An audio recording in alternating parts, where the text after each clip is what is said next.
سورة المائدہ آیت number 27 number ہے سورة المائدہ. اعوذ باللہ من الشیطان الرجیم بسم اللہ الرحمن الرحیم واتل علیہم نبأ ابنی آدم بالحق اذ قربا قربانا فتقبل من احدهما ولم يتقبل من الآخر قال لأقتلنك قال إنما يتقبل الله من المتقين لئن بسطت إلي يدك لتقتلني ما أنا بباسط يدي إليك لأقتلك إني أخاف الله رب العالمين إني أريد أن تبوء بإثمي وإثمك فتكون من أصحاب النار وذلك جزاء الظالمين فطوعت له نفسه قتل أخيه فقتله فأصبح من الخاسرين فبعث الله غرابا يبحث في الأرض ليريه كيف يواري سوءة أخيه قال يا ويلتى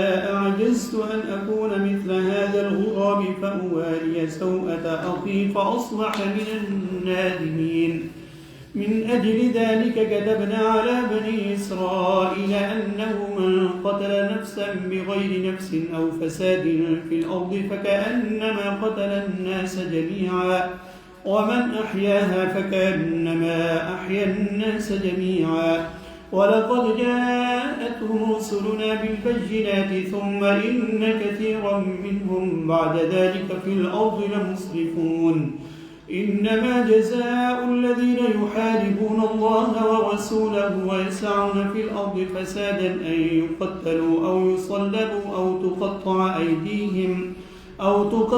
أيديهم وأرجلهم من خلاف أو ينفوا من الأرض ذلك لهم خزي في الدنيا ولهم في الآخرة عذاب عظيم إلا الذين تابوا من قبل أن تقدروا عليهم فاعلموا أن الله غفور رحيم.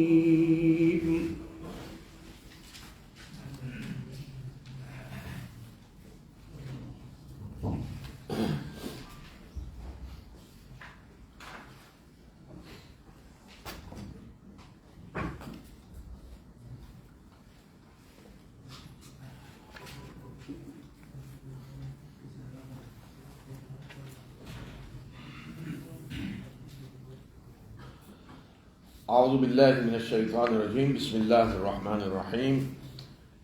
انہیں آدم کے دو بیٹوں کا واقعہ سناؤ ٹھیک جب ان دونوں نے قربانی کی تو ان میں سے ایک کی قربانی قبول کر لی گئی اور ایک کی قبول نہیں کی گئی. تو جس کی قبول نہیں کی گئی اس نے دوسرے کو کہا کہ میں تمہیں قتل کر دوں گا. اس نے جواب دیا کہ اللہ متقی لوگوں کی قربانی قبول کرتا ہے. اگر تم مجھ پہ ہاتھ اٹھائے گا مجھے قتل کرنے کے لیے تو میں اپنا ہاتھ تمہیں قتل کرنے کے لیے تمہاری طرف نہیں بڑھاؤں گا.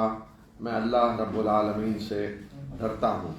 میں چاہتا ہوں کہ تم میرے گناہ کا بار بھی سمیٹو اور اپنے گناہ کا بھی اور آگ میں جانے والوں میں شامل ہو جاؤ. اور یہ ہے سزا ظالموں کی.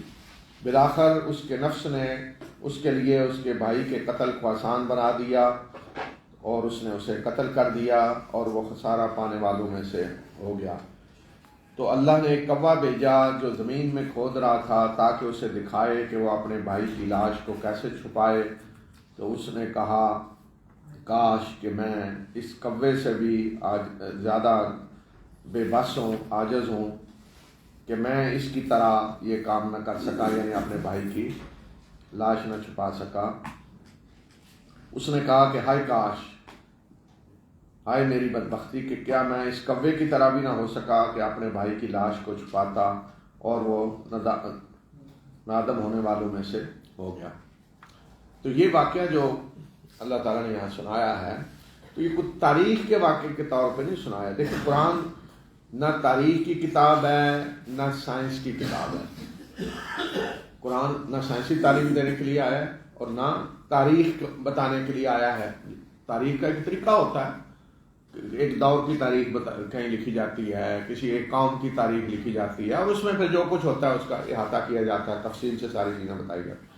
تو قرآن تاریخ کی کتاب نہیں ہے. تو یہ جو واقعہ آدم کے بیٹوں کا بتایا یہ تاریخی طور پہ نہیں بتایا کہ ایسا واقعہ ایک تاریخ میں ہوا. یہ یہاں کیوں بتایا کہ یہاں پر دیکھا پیچھے آپ نے اور آگے بھی اس صورت کے اندر بھی مائدہ میں یہ مدنی صورت ہے, اس میں یہودیوں کا بہت زیادہ ذکر ہو رہا ہے کثرت سے, آگے بھی آئے گا کس طرح یہ سازشیں کر رہے تھے مسلمانوں کے خلاف اور کتنا ان کے اندر حسد تھا, بغض تھا, اور مسلمانوں کو خبردار کیا جا رہا ہے, ہوشیار کیا جا رہا ہے کس طرح ان سے بچنا ہے, کیا کریں گے, مسلسل ہدایات دی جا رہی ہیں. تو اب اسی ضمن میں یہ بتایا کہ یہودیوں کی یہ جو سازشیں ہیں اور مسلمانوں کے خلاف جو کچھ کر رہے ہیں اس کی وجہ کیا ہے. وہ وجہ وہ حسد ہے, وہ بغض ہے, جو اس وجہ سے پیدا ہوا کہ اللہ تعالیٰ نے اپنے آخری نبی بنی اسماعیل میں بھیج دیے, جو انہی کے وہ حضرت اسحاق کے دوسرے بھائی ہیں. حضرت اسماعیل حضرت ابراہیم ہی کی اولاد ہیں. تو گویا کہ فرق صرف یہ ہے کہ اللہ تعالیٰ نے اپنے آخری نبی کو حضرت ابراہیم کی اولاد کی دوسری شاخ میں بھیج دیا, یعنی دوسرے بھائی کے یہاں. اس وجہ سے انہیں بغض اور حسد ہے, اور اس بغض اور حسد کی وجہ سے اب یہ ساری شرارتیں کریں. اس لیے یہ واقعہ سنایا کہ یہاں دیکھیں انسانیت کی ابتدائی تاریخ میں آدم کے دو بیٹوں کے درمیان جو حسد اور بغض پیدا ہوا, اور جس کے نتیجے میں ایک بھائی نے دوسرے بھائی کو قتل کیا, وہ کس بنیاد پہ تھا کہ دونوں نے قربانی کی اور ایک کی قبول نہیں ہوئی اور ایک کی ہوئی, اور جس کی نہیں ہوئی وہ غصے میں آ گیا کہ میری کیوں نہیں قبول ہوئی, تمہاری کیوں ہو گئی ہے. تو اس نے کہا بھئی اللہ متقی لوگوں کو قبول کرتا ہے, تم بھی اپنے اندر تقویٰ پیدا کرو تو اللہ تمہاری بھی قبول کر لے گا. اس نے کہا نہیں, میں اپنی اصلاح نہیں کروں گا, میں تمہیں قتل کر دوں گا کہ تمہاری قربانی کیوں قبول ہوئی. تو یہاں گویا کہ یہ بتایا جا رہا ہے کہ ان یہودیوں کا یہ حال ہے کہ ان کی تاریخ دیکھیں, ان کے جرائم دیکھیں, انہوں نے کیا کچھ کیا, جو تفصیل سے سورہ بقرہ میں بتائے ہیں, پھر یہاں بھی بتائے جا رہے ہیں, ہر جگہ مدنی صورتوں میں بتائے جا رہے ہیں کہ ان کے سارے جرائم دیکھیں, ان کی حرکتیں, کرتوت, ان کی وجہ سے اللہ تعالیٰ نے انہیں جو منصب دیا تھا اس سے معزول کیا. حالانکہ یہ حال تھا کہ اللہ نے تمام جہاں والوں پہ انہیں فضیلت دی تھی. انی فضلتکم علی العالمین, کہا کہ اے بنی اسرائیل میں نے تمہیں تمام جہاں والوں پہ فضیلت دی ہے. اتنی بڑی فضیلت, اتنے انبیاء بھیجے, بادشاہ, عظیم بادشاہ, سب کچھ دیا.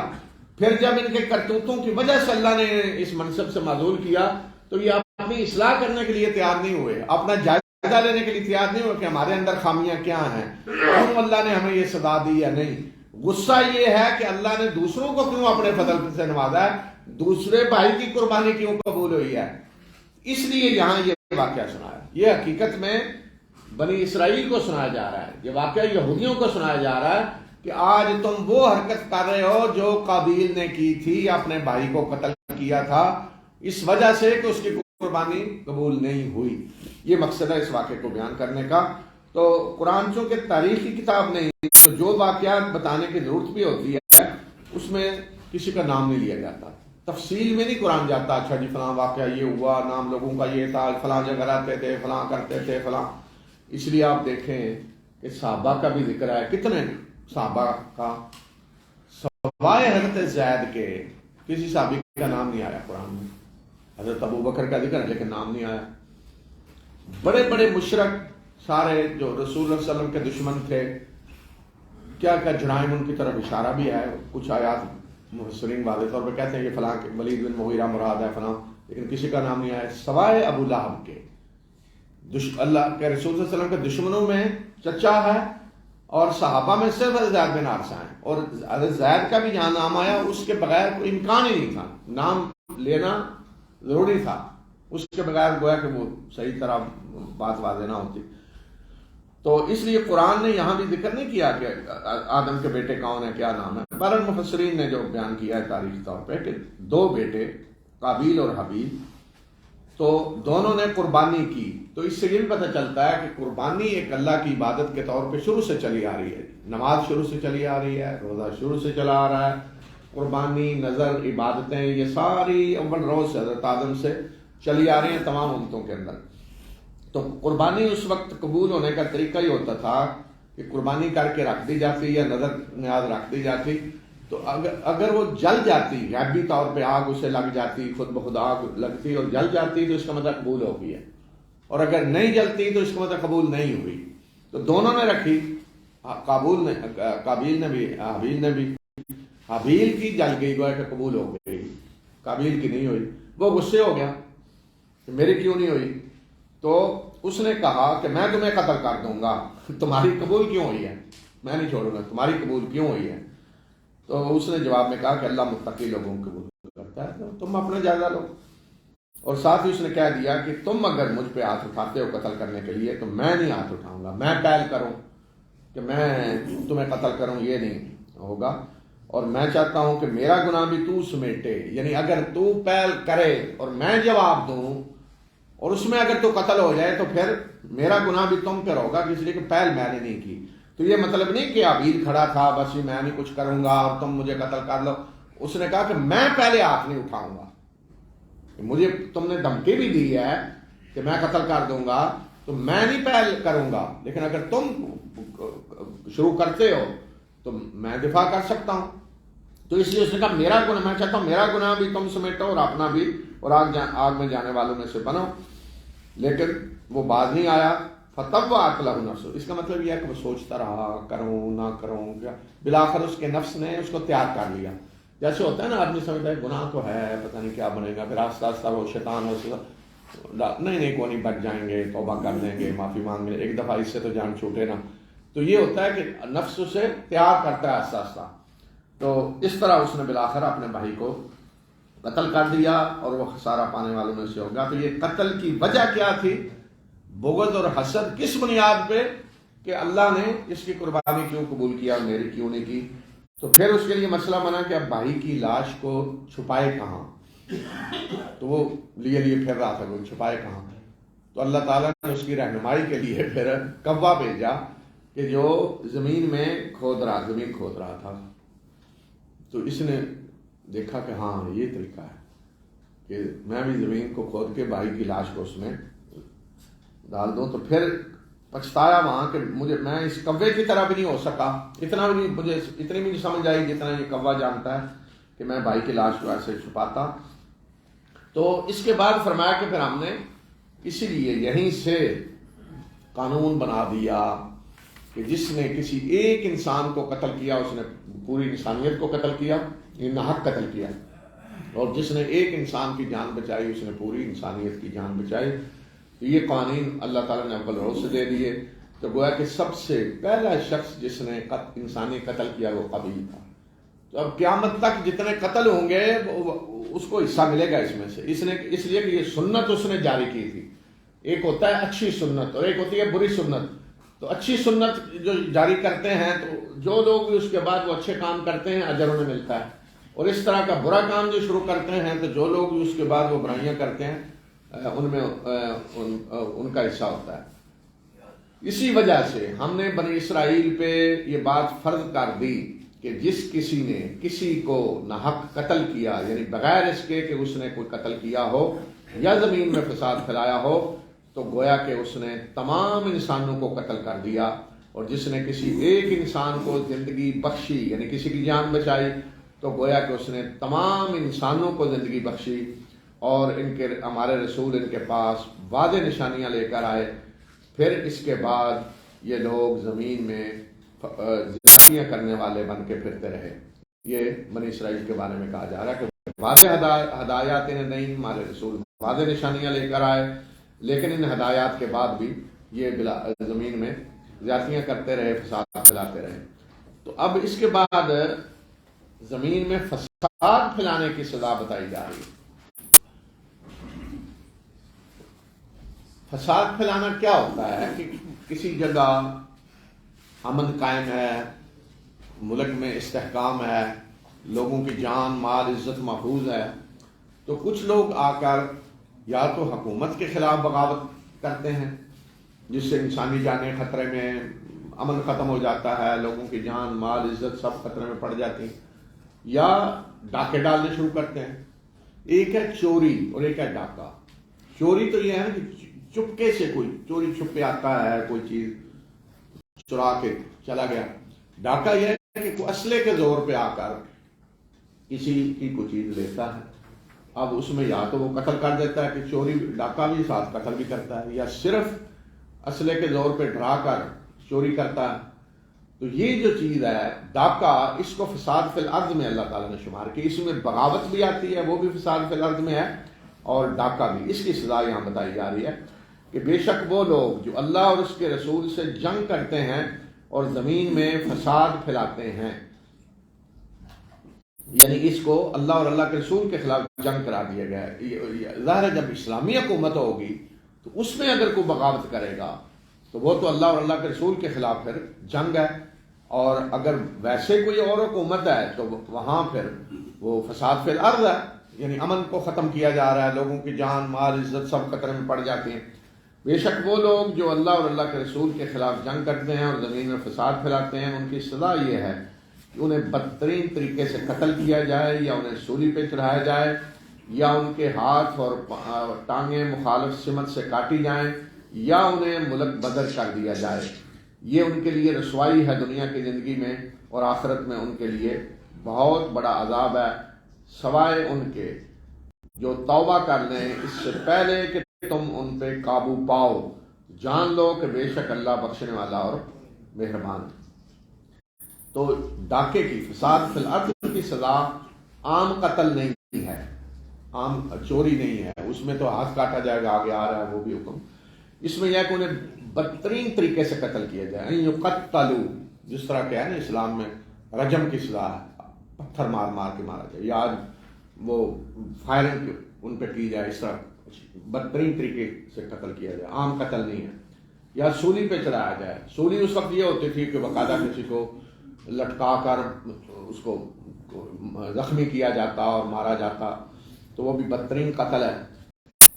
یا پھر ہاتھ پاؤں ان کے مخالف سمت سے کاٹے جائیں، یعنی دایاں ہاتھ اور بایاں پاؤں. چوری میں تو یہ ہے نا کہ صرف ہاتھ، یہاں ہاتھ بھی اور پاؤں بھی مخالف سمت سے کاٹے جائیں، یا انہیں ملک بدر کر دیا جائے.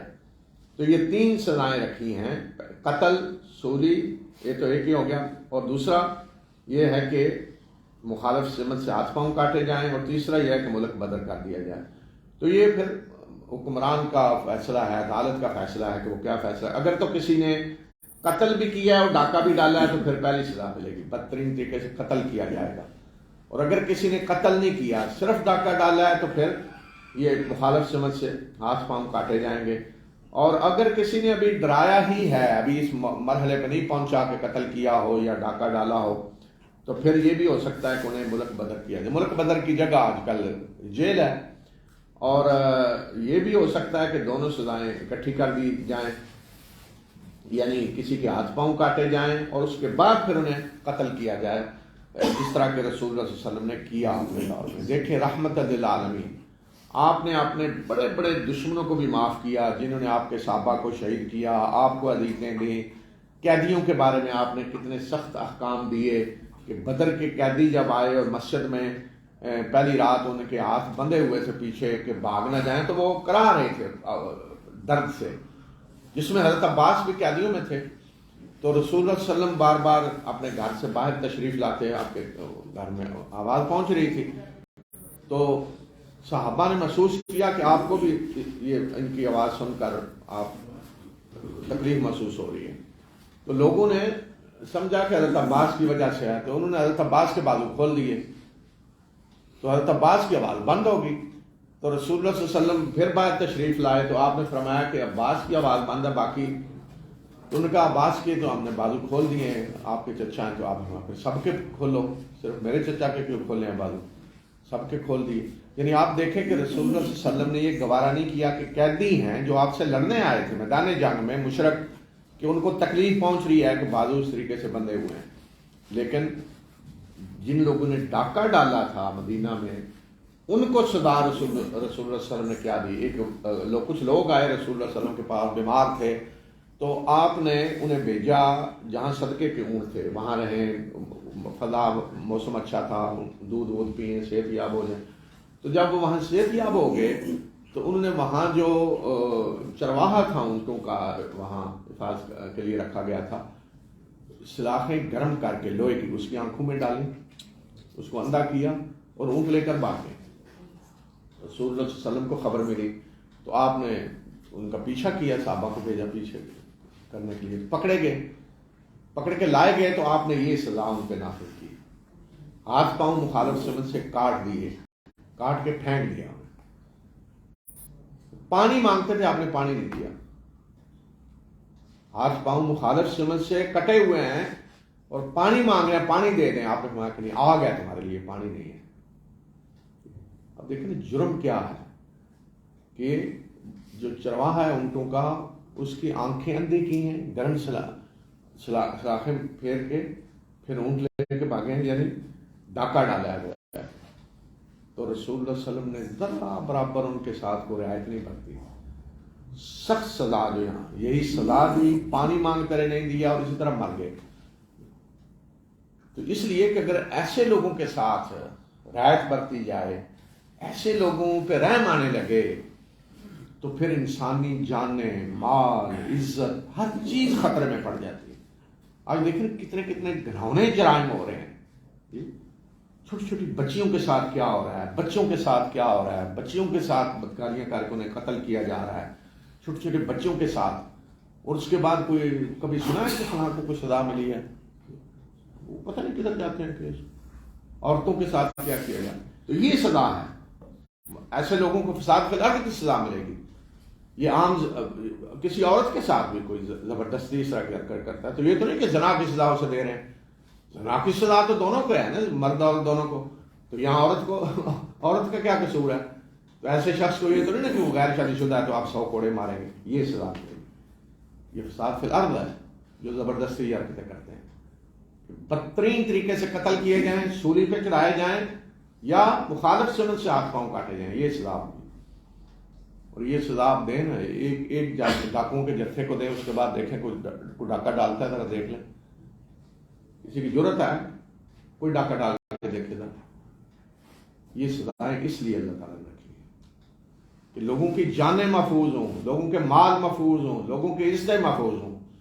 لیکن آج جو مجرم ہیں ان کو رحم آتا ہے، ان مجرموں پہ رحم آتا ہے.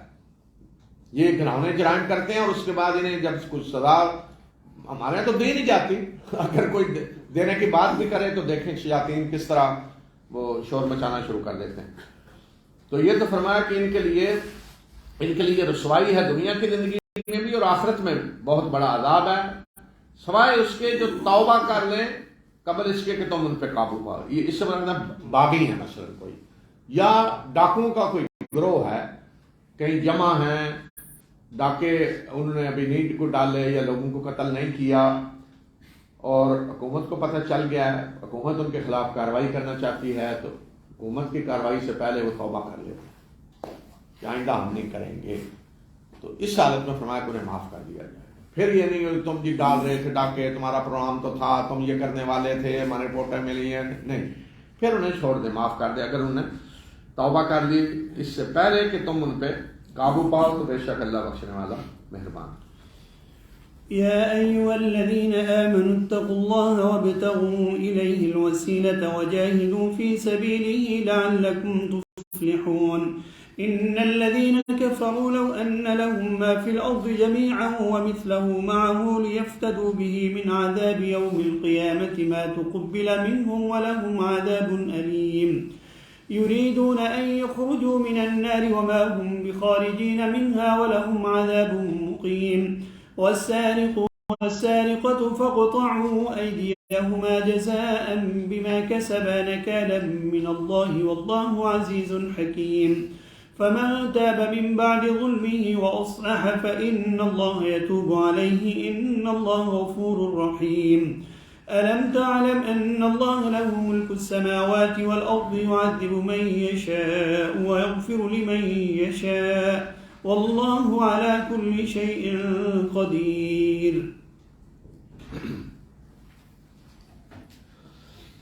اے لوگو جو ایمان لائے ہو، اللہ سے ڈرو اور اس کی جناب میں قرب کا وسیلہ تلاش کرو اور اس کے راستے میں جدوجہد کرو تاکہ تم فلاح پاؤ. بے شک وہ لوگ جنہوں نے کفر کیا اگر انہیں وہ سب کچھ مل جائے جو زمین میں ہے اور اس جتنا اور بھی، تاکہ وہ اس کو فدیے میں دے کر قیامت کے دن عذاب سے بچ سکیں، تو یہ ان کی طرف سے قبول نہیں کیا جائے گا اور ان کے لیے دردناک عذاب ہے. وہ آگ سے نکلنا چاہیں گے مگر وہ نکل نہیں پائیں گے اور ان کے لیے دائمی عذاب ہے۔ چوری کرنے والا مرد اور چوری کرنے والی عورت، ان دونوں کے ہاتھ کاٹو، یہ سزا ہے ان کی اس کمائی کا جو انہوں نے کی ہے، اور اللہ کی طرف سے عبرت کی سزا ہے، اور اللہ زبردست اور دنا ہے۔ بس جس نے اس ظلم کے بعد توبہ کر لی اور اصلاح کر لی تو بے شک اللہ بھی اس پہ نظر عنایت کرے گا، بے شک اللہ بخشنے والا اور مہربان ہے۔ کیا تمہیں پتہ نہیں کہ اللہ ہی کی بادشاہی ہے آسمانوں اور زمین میں، جسے وہ چاہے گا عذاب دے گا اور جسے چاہے گا بخشے گا، اور اللہ ہر چیز پہ قدرت رکھنے والا ہے۔ تو یہ آیت نمبر 35، اے لوگوں جو ایمان لائے اللہ سے ڈرو اور اس کے ہاں قرب کا ذریعہ تلاش کرو۔ تو یہ آیت جو ہے یہ قرآن کی ان آیات میں سے ہے کہ جن کو بڑے عجیب و غریب معنی بنانے کی کوشش کی جاتی ہے، حالانکہ بڑا صاف سیدھا معنی ہے، لیکن بعض یہ ہوتا ہے یا لوگوں کا حال یہ ہوتا ہے اکثر آج کل کہ ہم قرآن سے ہدایت لینے کے لیے نہیں آتے کہ قرآن سے رہنمائی لیں، قرآن پڑھیں کہ اس سے رہنمائی لیں، اکثر آج کل یہ حال ہے۔ بلکہ جو فکر سوچ کسی نے اپنی بنائی ہوتی ہے، اور پھر آج کل تو مختلف گروہ بن چکے ہیں، مختلف اسکول آف تھاٹ، مختلف فرقے، اور ہر فرقے کی اپنی ایک سوچ ہوتی ہے، کچھ ان کے عقائد، کچھ اعمال اپنے ہر کوئی کر رہا ہوتا ہے، تو پھر وہ قرآن پڑھتے ہیں اپنے ان عقائد کے لیے دلیل ڈھونڈنے کے لیے جو انہوں نے پہلے سے بنائے ہوئے ہیں، اور حدیثوں کو بھی اسی طرح پڑھا جاتا ہے کہ جو عقیدہ کسی کا ہے، جو وہ کر رہا ہے کام، اس کی دلیل قرآن سے ڈھونڈنے کے لیے آ جاتے ہیں، دلیل چاہیے ہمیں، وہ ذرا کو آئے ہاں جی یہ دیکھیں دلیل ہے، تو یہ وہ قرآن اس لیے نہیں پڑھا جاتا، نہیں، قرآن سے رہنمائی حاصل کر، اپنا ذہن خالی کر کے قرآن جو کہے گا وہ ہے، نہیں ہم دلیل ڈھونڈتے ہیں، تو پھر وہ اس طرح کی آیتیں لے کے انہیں دلیل بنا دیا جاتا ہے۔ تو اب میں نے بتایا جو شرک ہو رہا تھا جاہلیت میں، وہ کیا تھا کہ یہ تصور کہ اللہ تو بڑی بلند ہستی ہے، ہم اس تک کہاں پہنچ سکتے ہیں، تو اس تک پہنچنے کے لیے کوئی درمیان میں چاہیے، تو اس لیے وہ جن کو پوچھتے تھے وہ کہتے تھے کہ یہ ہمیں اللہ کے قریب کرتے ہیں، ما نعبدهم الا ليقربونا الى الله زلفا، کہ ہم ان کی عبادت اس لیے کرتے ہیں کہ یہ ہمیں اللہ کے قریب کرتے ہیں۔ اور آج بھی بڑے دھڑلے سے، بڑے فخر سے یہ دلیل دی جاتی کہ دیکھیں جی اللہ تک تو کچھ سیڑھیاں چاہیے، فوراً کہا جائے گا کہ چھت پہ آپ سیڑھی کے بغیر چڑھ سکتے ہیں، نہیں سیڑھی تو چاہیے، تو پھر اللہ تک سیڑھی نہیں چاہیے، تو یہ ہوا کہ سیڑھیاں ہیں، جب چھت پہ سیڑھی کے بغیر نہیں چڑھ سکتے تو اللہ کے ہاں کیسے چڑھیں گے؟ اللہ تو بڑی بلند ہستی ہے، اوپر ہے بہت، تو یہ سیڑھیاں ہی تو ہیں، تو ہم کیا کر رہے ہیں؟ غلط کام تو نہیں کر رہے۔ تو پھر اس طرح کی آیت کو لے کے وہ کہتے ہیں دیکھیں اللہ تعالیٰ تو خود کہہ رہا ہے، حالانکہ بڑی صاف سیدھی سی بات ہے، اللہ تعالیٰ فرما رہے ہیں کہ اے لوگوں جو ایمان لائے اللہ سے کرو، اور یہ دیکھو کہ اللہ کس طرح تم سے راضی ہوتا ہے، کس طرح تمہیں اللہ کا قرب حاصل ہوتا ہے، تو جو کام اللہ کے قریب لے جانے والے ہیں وہ کام کرو، یہ سیدھی سی بات ہے کہ اللہ کا قرب ڈھونڈو، کہ جو کام اللہ کے قریب کرنے والے ہیں، قریب لے جانے والے ہیں، وہ کام کرو۔ اور اللہ نے بتا دیا قرآن میں جگہ جگہ کہ کون سے کام ہیں جو اللہ کے قرب کا ذریعہ بنتے ہیں، کون سے کام ہیں جو اللہ کو پسند ہیں۔ ایک دنیاوی لحاظ سے میں بات کرتا ہوں، انسان کی فطرت کے مطابق، کہ مثلا کسی جگہ کوئی حکمران ہے، مثلا کسی جگہ کوئی گورنر ہے، کوئی وزیر ہے، کوئی آفیسر کہیں آ گیا بڑا، جس سے لوگوں کام پڑتے ہیں، تو اب اس میں فوراً جنہوں نے کام کروانے ہوتے ہیں ان کے ذہن میں آتا ہے جی کہ اس کا قرب کیسے حاصل کیا جائے، تو پھر فوراً دیکھا جاتا ہے کہ اس کی دلچسپیاں کیا ہیں، یہ کس چیز کو پسند کرتا ہے۔ اگر تو پتہ چلے کہ یہ جی شکار بڑا کھیلتا ہے، شکار پسند کرتا ہے بڑا، تو پھر کہیں شکارگاہ دکھا دے، ہاں یہ شکار کھیلتے ہیں، چل۔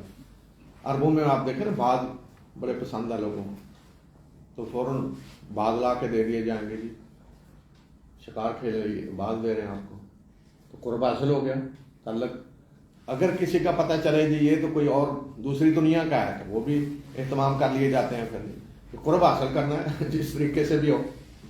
اور اگر پتہ چلے جی نہیں یہ تو کوئی مولوی قسم کا آدمی آ گیا ہے، یہ تو دیکھتا ہے جی کون نمازیں پڑھتا ہے اور عمرے کرتا ہے، حج کرتا ہے، تو پھر وہ کام بھی شروع ہو جاتے ہیں. ہمارے یہاں پتہ ہے نا جب ضیاء کا دور آیا پاکستان میں تو وہ نماز بات پڑھتے تو ہمارے بیوروکریٹ سب نے فوراً ٹوپیاں لے لیں اور وہ نمازیں پڑھنی شروع کر دیں. بس جی وہ جنرل صاحب دیکھیں گے جو نماز پڑھ رہا ہے، فوجیوں نے، جنرلوں نے، بیوروکریٹ نے، کہ بس نمازیں پڑھیں تو یہ ان کی نظر میں وہ قرب حاصل ہو جائے.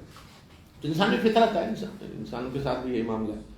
اب یہ ہے کہ اگر اللہ کا قرب حاصل کرنا ہے تو سیدھی سی بات ہے، بندہ دیکھے گا کہ اللہ کس چیز سے خوش ہوتا ہے، وہ کون سا کام ہے جس سے اللہ خوش ہوتا ہے، تو وہ کام کریں تو اللہ کا قرب حاصل ہو. یہ مطلب ہے جو یہاں کہا جا رہا ہے کہ اللہ کے قرب کا ذریعہ تلاش کرو، یعنی وہ عمل کرو کہ جس سے اللہ کا تمہیں قرب حاصل ہو. تو وہ کیا ہے؟ ایمان اور عمل صالح. تو جو اس میں زیادہ آگے بڑھے گا اسی قدر وہ اللہ کا اور زیادہ مقرب ہوتا جائے گا، جتنا زیادہ یہ کام کرے گا. رسول اللہ صلی اللہ علیہ وسلم نے ایک حدیث میں بیان فرمایا ہے کہ ایک بندہ جب فرائض ادا کرتا ہے اور اس کے بعد نفلی عبادت کرتا ہے تو اسے اللہ کا قرب حاصل ہوتا جاتا ہے. نفلی عبادت جب کرتا ہے تو مزید اللہ کا قرب حاصل ہوتا جاتا ہے، کیونکہ فرض تو اللہ نے فرض کیے ہیں، تو جب نفلی عبادت کرتا ہے تو اللہ اور خوش ہوتا ہے، راضی ہوتا ہے کہ یہ تو میں نے فرض نہیں کیے اور اپنی مرضی سے میری عبادت کر رہا ہے. تو اس طرح جو بھی نیک اعمال اللہ تعالیٰ نے بتائے ہیں وہی سارے نیک اعمال اللہ کے قرب کا ذریعہ ہیں.